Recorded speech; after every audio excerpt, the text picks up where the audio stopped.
Ji friends, welcome back to my channel. तो आज की वीडियो है जी बेल्जियम वीज़ा पे। Belgium Schengen visa, tourist visa आप कैसे अप्लाई कर सकते हैं। कुछ दोस्तों ने पूछा था कि इस पे वीडियो नहीं बनाई, तो जी आपके लिए ये वीडियो है जी, आप इसमें देख सकते हैं। सारी चीज़ें आपको बताऊंगा, आप वीडियो पूरी देखें। तो दोस्तों, बेल्जियम एक शेंगन कंट्री है जैसे कि आपको पता है, और इसके लिए अगर आपने वीज़ा अप्लाई करना है तो मेक श्योर जो भी आपने ट्रैवल प्लान दिया है उससे एटलीस्ट 15 दिन पहले आपने वीज़ा अप्लाई कर लेना है, और ज़्यादा से ज़्यादा 6 मंथ एडवांस में आप वीज़ा अप्लाई कर सकते हैं।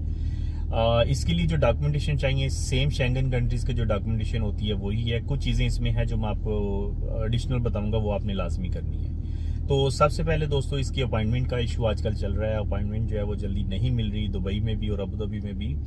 लेकिन आप चेक करते रहें, कभी ना कभी आपको अपॉइंटमेंट मिल जाती है। तो उसके बाद आपने करना क्या है, मेक श्योर कि आपका पासपोर्ट जो है एटलीस्ट उसमें 2 पेजेस जो है वो ब्लैंक होने चाहिए, ठीक है। और उसमें जो है ना आपका 6 मंथ की जो है वैलिडिटी लाजमी चाहिए, और 10 साल से पुराना आपका पासपोर्ट नहीं होना चाहिए, ठीक है जी। इसके बाद आपकी एक फ़ोटो चाहिए होती है, आपका यूएई का रेजिडेंस वीज़ा। यूएई का रेजिडेंस वीज़ा जो है वो मोस्टली मैं आपको 6 मंथ बोलता हूँ कि वैलिड होना चाहिए। एक चीज़ मैं यहाँ क्लियर कर दूँ कि जो भी आपने ट्रैवल प्लान देना है शेंगन से, जब आपने वापस आना है तो उसके बाद एटलीस्ट आपका वीज़ा जो है ना यूएई का, वो एटलीस्ट 3 महीने वैलिड होना चाहिए। ठीक हो गया दोस्तों, तो ये पॉइंट आप लोगों का क्लियर हो गया यहाँ पे। इसके बाद जो है आपकी एक MSID की कॉपी आ गई, वीज़ा की कॉपी आ गई, ठीक है। इसके बाद इसके बाद जी आपका NOC लेटर चाहिए। NOC लेटर, अगर आप एम्प्लॉयमेंट वीज़ा पे हैं तो आपको NOC लेटर चाहिए। समटाइम पार्टनर्स के लिए भी NOC लेटर चाहिए होता है, क्योंकि समटाइम कंपनी में 1 से 2 पार्टनर होते हैं, तो उस सूरत में भी आपको NOC लेटर चाहिए होता है कि आपका दूसरा जो पार्टनर है उसको कोई ऑब्जेक्शन नहीं है आपकी ट्रैवलिंग के लिए। तो NOC लेटर जब भी बनाएं दोस्तों, आपका ट्रैवल प्लान उसमें मेंशन किया करें कि ये वाली डेट्स हैं, ये डेट से लेके ये डेट्स तक मैं ट्रैवल करने जा रहा हूँ और ये मेरा प्लान है, ठीक है जी। वो टूरिज्म का उसमें लाजमी मेंशन करना है आपने।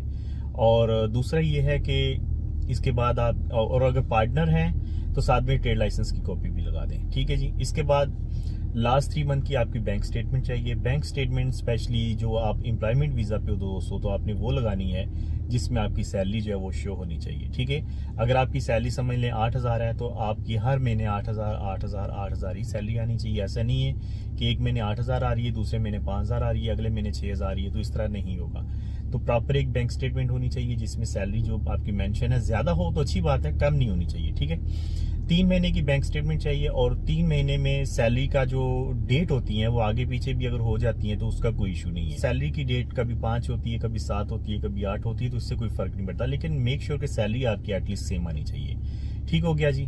तो सैलरी, अगर आप बेल्जियम का वीज़ा अप्लाई कर रहे हो तो कम से कम 6 से 8,000 सैलरी यार मुनासिब होती है, ठीक है। क्योंकि 6,000 का मतलब है 1,500 यूरो बनते हैं, 8,000 का मतलब है 2,000 यूरो बनते हैं। तो एवरेज सैलरी यहाँ यूरोप में आपको पता ही यही होती है, ठीक है। तो 1,500 से 2,000 यूरोज एटलीस्ट आपकी सैलरी होनी चाहिए, इक्वल टू यूएई दिरहम। तो वो 6,000 से 8,000 दिरहम ही बनते हैं। बैंक स्टेटमेंट की क्लोजिंग बैलेंस की अगर बात की जाए तो एटलीस्ट 25 से 30,000 एक एप्लीकेंट के लिए।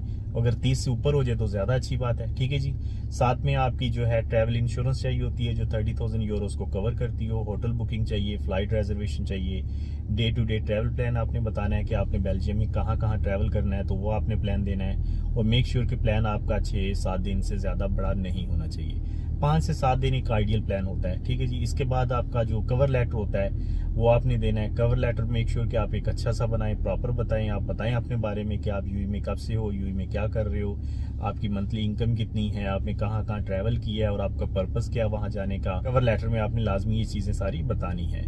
बाय द वे, मैंने एक कवर लेटर पे वीडियो बनाई है, जल्दी मैं वो भी अपलोड करूंगा, तो आप दोस्तों को कवर लेटर बनाने में भी हेल्प हो जाएगी। काफ़ी दोस्त मुझे मैसेज करते हैं कवर लेटर के बारे में, तो मैं एक वीडियो बना दूंगा, आप सब उसको देख के उसी के हिसाब से आप कवर लेटर तैयार कर सकते हैं। तो ये है जी डॉक्यूमेंटेशन सारी। और इसकी वीज़ा की फ़ीस सेम 80 यूरोज़ है, और बच्चों के लिए जो 6 से 12 साल है उनकी हाफ होती है 40 यूरोज़, और 6 साल से नीचे जो जिनकी एज होती है उनका वीज़ा की फ़ीस नहीं होती, वो फ्री होता है। VFS की फ़ीस जो है वो 91 का 92 दिरहम कुछ है, जो कि आपने वहाँ वो पे करनी है जब आप अपॉइंटमेंट लेंगे उस टाइम पे। तो इस तरह जी ये वीज़ा आप खुद अप्लाई कर सकते हैं। और जब भी आपने बेल्जियम का वीज़ा या कोई भी शेंगन कंट्रीज़ का वीज़ा अप्लाई करना है तो मेक श्योर दोस्तों 3 से 4 कंट्रीज़ का ट्रैवल आप लाजमी करो पहले, और उसके बाद अप्लाई करो।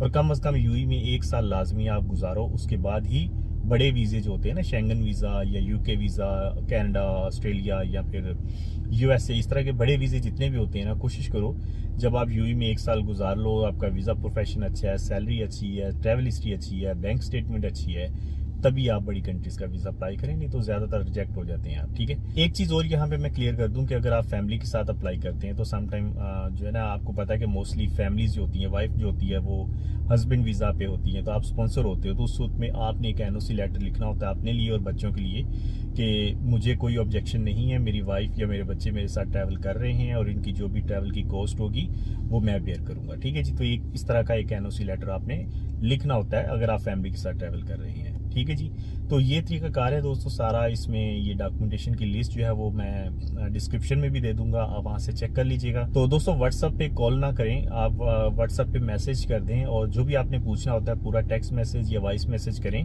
तो जब भी मुझे टाइम मिलता है, मेरी कोशिश होती है कि विद इन 24 आवर्स सबको रिप्लाई करता हूँ। ठीक है, तो सम टाइम बिजी होता हूँ, आप कॉल नहीं किया करें प्लीज। ठीक है, उसमें आप वॉइस मैसेज छोड़ दें, जो भी आपने पूछना है पूछें, तो जैसे ही मुझे टाइम मिलेगा मैं आपको 1 बाय 1 रिप्लाई जरूर करूंगा। ठीक हो गया दोस्तों, तो आज के लिए इतना ही है जी, फिर मिलते हैं नेक्स्ट वीडियो में नए टॉपिक पे। अगर आप मेरे चैनल पे नए हैं तो चैनल को सब्सक्राइब कर लें और बेल आइकन को प्रेस कर लें। Thank you.